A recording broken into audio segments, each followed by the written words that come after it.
안녕하세요. 건강의 달인 건달입니다. 지금 본인의 피부에 만족하십니까? 여러 가지 원인으로 문제가 발생하기 쉬운 부분이 바로 피부인데요. 이런 것 말고도 누구나 겪게 되는 노화로 인한 피부의 변화는 막기가 어려운데요. 유독 같은 또래 분들보다도 더 늙어 보인다거나 주름진 피부가 마음에 안 드실 때가 있으실 겁니다. 이런 피부 관리는 여성분들이나 하는 것으로 생각하시는 분들이 많으시지만요. 그렇지 않습니다. 요즘 꽃중년이라는 말 들어보셨죠? 요즘은 중년 남성분들도 에스테틱을 찾는 분들이 많으실 정도로요. 남성분들도 피부 관리에 관심을 많이 보이고 있습니다.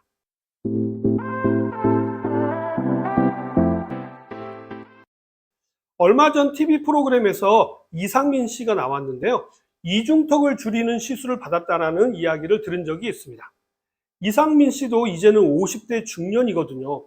그런데도요, 피부 미용에 관심을 많이 가지고 있고요. 여러 가지 화장품에도 관심이 많은 것으로도 알려져 있습니다. 자, 이렇듯 이제는 피부 관리에는 남녀노소가 없습니다. 요즘 초등학교 고학년 아이들도요, 피부 미용에 관심을 가지고 있고요. 제 아들도 20대인데요. 웬만한 여자 아이들과 같이 여러 가지 화장품을 가지고 다니더라고요.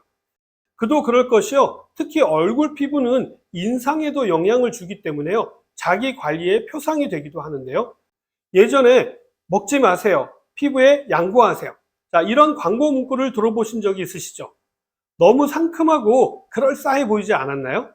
그러나 이것은 틀린 이야기입니다. 자, 이런 광고 문구에 속는 이유는요, 우리 피부 구조를 잘 모르기 때문에 일어나는 일인데요. 일단 화장품에 대한 오해부터 풀고 가야 할 것이 있습니다. 결론부터 말씀을 드리자면요, 화장품을 발라서 피부가 좋아지기는 어렵습니다. 물론 이렇게 말씀드리면 화장품 업계에 계신 분들은 반론을 제시하시겠지만요, 다시 말씀드리지만 화장품을 바른다고 해서 피부가 좋아지는 것은 아닙니다. 왜냐하면요, 일단 우리 피부는요, 제1의 면역기관으로서요, 외부의 물질이 우리 몸 안으로 들어오는 것을 막아주는 방어기관이기 때문입니다. 그렇기 때문에 피부를 통해서 영양분을 흡수시킨다는 것은요, 여간 어려운 일이 아니거든요. 그래서 일시적으로 피부를 좋게 보이게 하는 것이지 피부가 좋아지는 것은 아니라는 사실입니다. 그래서 어떻게 해서든 영양 성분들을 피부 안으로 흡수시키기 위해서 기술들이 발달되게 되었는데요.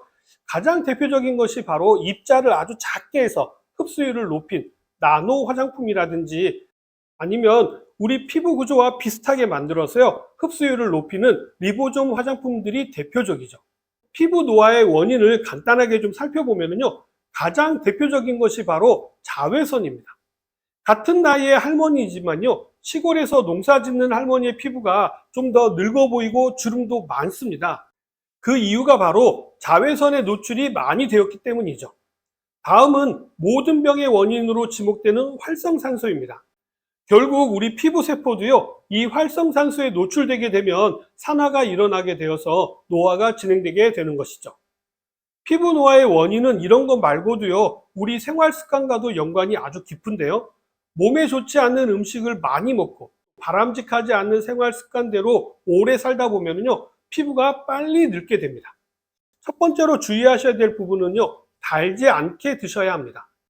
단 음식을 드시게 되면요, 혈당이 급격하게 오르게 되는데요. 이렇게 되면 활성산소와 최종 당화산물이 몸 안에 쌓이게 되는데, 활성산소는 피부 노화를 촉진하고요. 최종 당화산물은 피부 탄력을 책임지는 콜라겐을 변성시켜서 피부 노화를 촉진하기 때문에 단 음식은 피하셔야 합니다.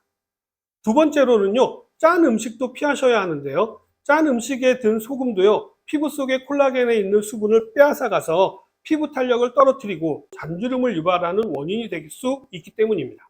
그렇다면 피부 노화를 억제하는 식품은 어떤 것들이 있을까요?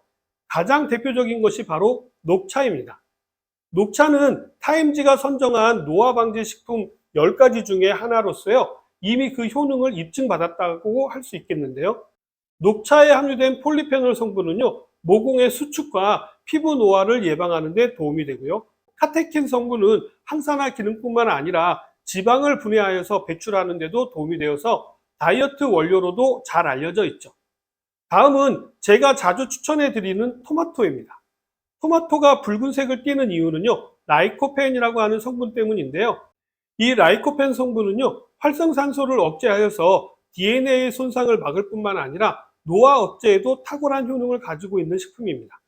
더군다나 심혈관 질환의 주범으로 알려져 있는 혈액 내 지방 성분을 녹이고요, 배출하는 데 도움이 되는 식품으로 이것도 WHO가 선정한 세계 10대 건강 푸드 중에 하나이죠.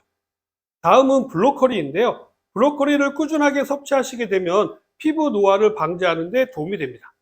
브로콜리도 항산화 기능은 물론이고요, 우리 인체에 들어오는 독소를 제거하여서요, 피부에 노폐물이 쌓이지 않도록 관리해 주고요, 간에서 해독하는 기능도 가지고 있어서요, 간을 해독하는 데도 도움이 되어서 피부톤을 밝고 맑게 유지하는 데도 도움이 됩니다. 간이 나쁘면 피부톤이 어두워지는 것은 잘 알고 계시죠? 다음은 단호박인데요. 단호박에는 노화 방제와 항암 효과가 뛰어난 성분인 베타카로틴이 엄청나게 많이 함유되어져 있는데요. 이 베타카로틴은 점막 세포를 강화하는 비타민 A의 전구 물질이기도 하고요, 여성분들이 잘 아시는 주름을 억제하고 펴주는 가장 좋은 성분으로 알려져 있는 레티놀의 원료가 되는 성분이기도 합니다. 마지막으로 추천드리는 식품은요, 마늘인데요. 우리나라 음식에 안 들어가는 데가 없을 정도로 고추와 함께 우리나라 대표 식품인데요.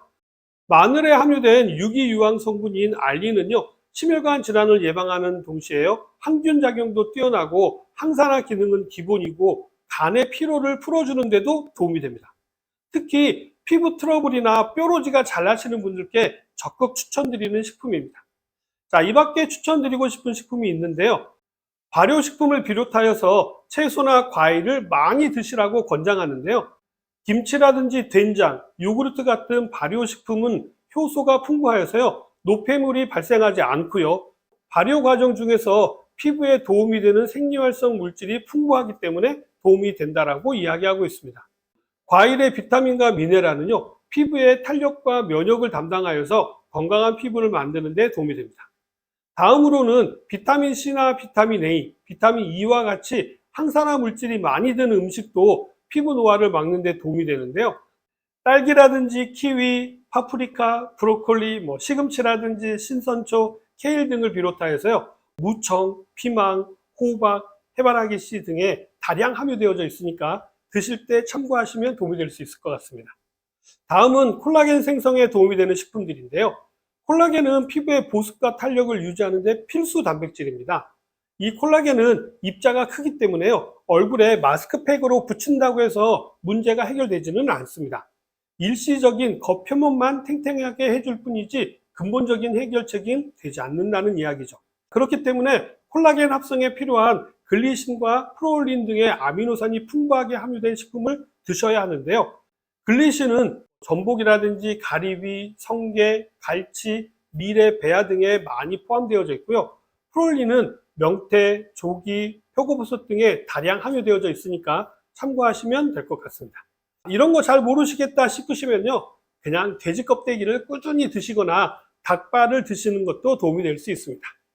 시중에 판매되는 콜라겐 제품을 드시는 것도 좋은 방법이 될 수 있습니다만, 이런 제품을 드실 때는요, 꼭 비타민C와 함께 드셔야 시너지 효과를 볼 수 있다는 사실도 꼭 기억하시기 바랍니다. 자, 이러한 영양소가 피부에 잘 공급이 되어서 재생이 잘 되어야 하는데요. 이렇게 되려면 뭐니 해도 잠이 아주 중요한데요. 피부 미인은 잠꾸러기라는 이야기 들어보셨죠? 자, 이렇기 때문에 피부 재생이 가장 활발한 시간이 밤 10시부터 2시 사이이기 때문에요, 이 시간에 푹 주무시는 것이 가장 중요합니다. 자, 오늘은 피부 노화를 막는 방법과 식품에 대해서 말씀을 드렸는데 어떻게 좀 도움이 되셨나요? 그럼 저는 다음 시간에 좀 더 유익한 내용으로 다시 찾아뵙도록 하겠습니다. 감사합니다.